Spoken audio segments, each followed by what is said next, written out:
Pernahkah kita membayangkan, ada tempat di bumi yang begitu dingin hingga manusia bisa kehilangan nyawa hanya dalam beberapa menit? Tempat yang hampir tidak memiliki pohon, tidak dipenuhi manusia, tidak tampak ramai dan bermanfaat seperti kota-kota besar. Hamparannya hanya putih, es, salju, angin dingin, kesunyian. Ketika melihat tempat seperti itu, sebagian orang mungkin bertanya, untuk apa Allah menciptakan wilayah sedingin ini? Bukankah bumi akan lebih nyaman jika semuanya hangat dan mudah ditinggali? Bukankah tempat seperti kutub, pegunungan es, dan badai salju terlihat seperti wilayah kosong yang tidak terlalu penting? Namun, semakin manusia mempelajari bumi, semakin terlihat bahwa tempat-tempat paling dingin justru memiliki peran luar biasa besar dalam menjaga kehidupan. Dan disitulah kita mulai memahami satu hal. Allah tidak pernah menciptakan sesuatu dengan sia-sia. Al-Quran mengingatkan, dan kami tidak menciptakan langit dan bumi, dan apa yang ada di antara keduanya dengan sia-sia. Kadang kita mengira sesuatu tidak penting, hanya karena kita belum memahami hikmahnya. Padahal bisa jadi, justru itulah yang diam-diam menjaga kehidupan kita setiap hari. Lihatlah Antartika, sebuah benua putih yang sangat dingin. Suhunya bisa mencapai minus puluhan derajat. Di beberapa titik bahkan lebih dingin daripada freezer terbesar yang pernah dibuat manusia. Tempat itu terlihat kosong. Namun ternyata bumi sangat bergantung padanya. Es raksasa di kutub bekerja seperti pendingin alami planet ini. Mereka memantulkan panas matahari kembali ke angkasa. Para ilmuwan menyebutnya sebagai efek albedo. Permukaan putih salju memantulkan cahaya lebih banyak dibanding lautan atau tanah gelap.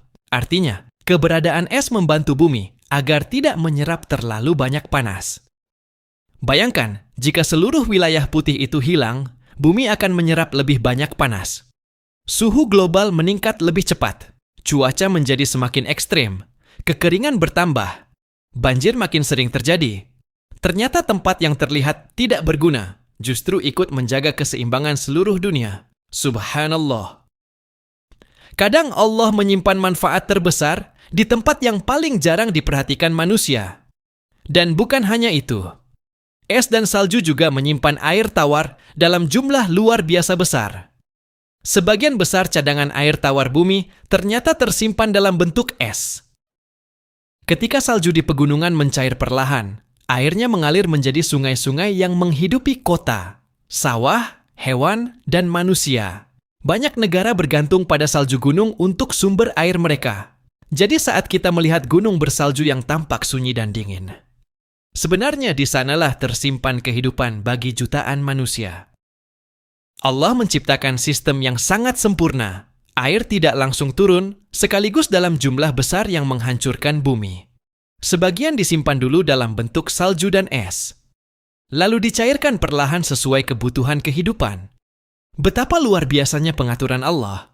Manusia sering merasa dirinya paling hebat, kita membangun kota besar, teknologi canggih, pesawat, satelit, internet. Namun di hadapan alam ciptaan Allah, manusia tetaplah makhluk yang lemah.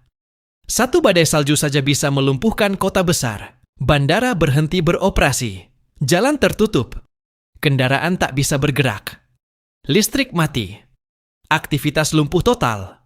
Dari sana manusia belajar bahwa bumi ini bukan miliknya. Manusia hanya menumpang hidup di planet yang Allah atur dengan sangat detail. Kadang Allah menunjukkan kekuasaannya bukan lewat api yang membakar, tetapi lewat dingin yang membekukan. Dan menariknya, salju juga menjadi tanda keberagaman ciptaan Allah. Tidak semua tempat diciptakan sama.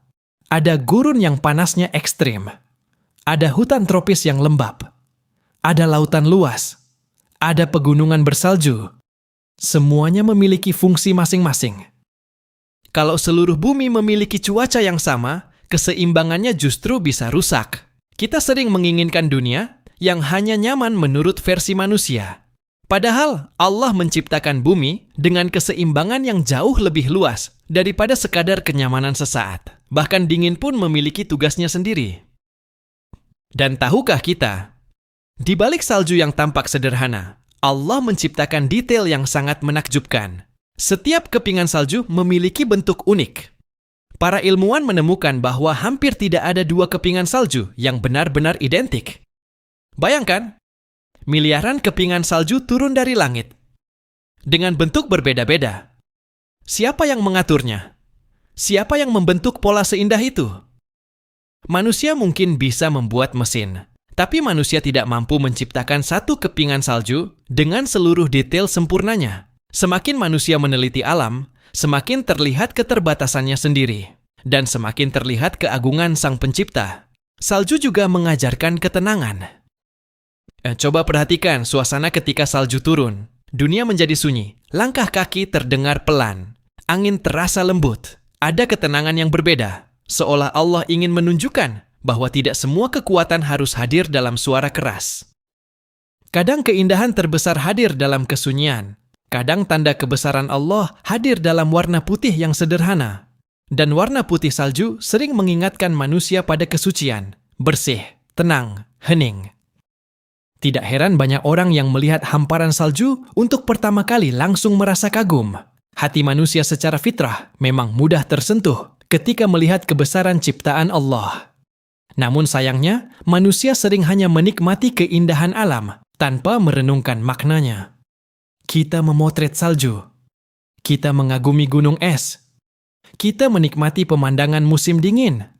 Tetapi, kita lupa bertanya, kenapa Allah menciptakan semua ini? Padahal setiap ciptaan Allah adalah tanda kekuasaannya, tanda ilmunya, tanda kasih sayangnya, dan tanda bahwa manusia bukan pusat dari segalanya. Bumi ini tidak hanya diciptakan untuk memenuhi keinginan manusia. Ada keseimbangan besar yang sedang berjalan. Ada sistem yang Allah jaga sejak ribuan tahun. Ada aturan yang membuat kehidupan tetap berlangsung. Bahkan sesuatu yang tampak ekstrim ternyata punya peran penting. Dari sini kita belajar satu pelajaran besar. Jangan terlalu cepat menilai sesuatu tidak berguna hanya karena kita belum memahami hikmahnya. Karena seringkali manusia hanya melihat permukaan, sedangkan Allah melihat keseluruhan. Kita melihat salju sebagai dingin. Allah menjadikannya bagian dari keseimbangan dunia. Kita melihat kutub sebagai tempat kosong. Allah menjadikannya penjaga suhu bumi. Kita melihat badai salju sebagai gangguan. Padahal di balik semua itu ada hukum alam yang berjalan sangat presisi. Dan bukankah hidup kita juga sering seperti itu? Kadang kita mengeluh terhadap sesuatu yang tidak kita sukai. Kita bertanya, kenapa Allah menghadirkan ini dalam hidupku? Padahal mungkin ada hikmah besar yang belum kita pahami. Seperti es di kutub yang terlihat jauh dan tak penting, tetapi ternyata menjaga kehidupan dunia. Bisa jadi ada hal-hal dalam hidup kita yang terasa berat, dingin, dan tidak nyaman. Namun sebenarnya sedang menjaga kita dari sesuatu yang lebih buruk. Allah Maha Mengetahui. Manusia hanya mengetahui sedikit. Karena itu, melihat salju seharusnya tidak hanya membuat kita kagum pada alam, tetapi juga membuat kita semakin kagum kepada Allah.